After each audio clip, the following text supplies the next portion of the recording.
Avant d'avoir des problèmes cardiaques, mon Dieu, je vous dirais, la veille, le lendemain, c'était plus la même femme.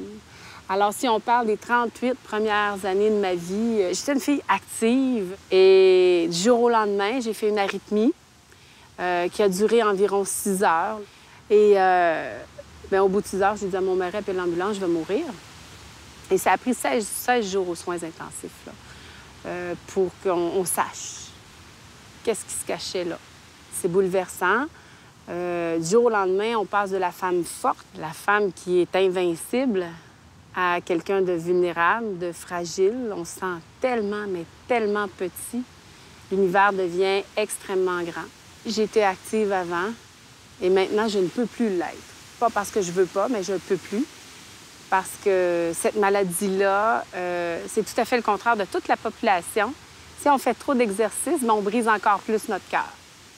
Le CHUM, c'est une deuxième maison.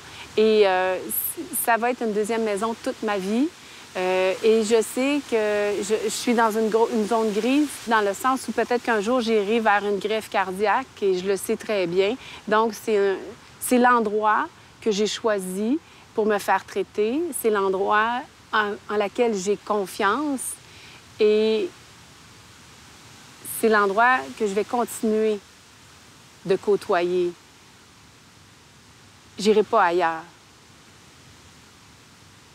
Je suis devenue beaucoup partenaire dans mon dossier et je l'apprécie beaucoup. J'ai mon mot à dire, pas que je suis le médecin, pas du tout, parce que c'est lui le grand Manitou, mais il respecte mon processus d'acceptation. Je pense que c'est un peu la clé de la guérison, parce que oui, on ne guérit pas physiquement, mais de guérir dans son âme, mon Dieu, c'est le confort de la vie. Si on recule de 30 ans, j'aurais même pas l'opportunité de la vie. Je ne pourrais même pas vivre. Pourquoi c'est important de donner au CHUM? Parce que c'est de l'avancement, parce que c'est de la technologie et parce qu'on peut croire en la vie de cette façon-là. Vous savez, avant, les défibrillateurs étaient énormes. Le mien est tout petit. Puis avant, ça n'existait même pas. Donc, pourquoi c'est important? Bien, pour la vie. J'ai jamais été heureuse comme je le suis aujourd'hui. Le bonheur, c'est pas demain, c'est pas quand je vais être riche, c'est pas quand mes enfants vont être grands, c'est pas quand je vais avoir des petits-enfants. Le bonheur, c'est maintenant. Il n'y a pas de temps à perdre. Donnons-nous le meilleur de la santé.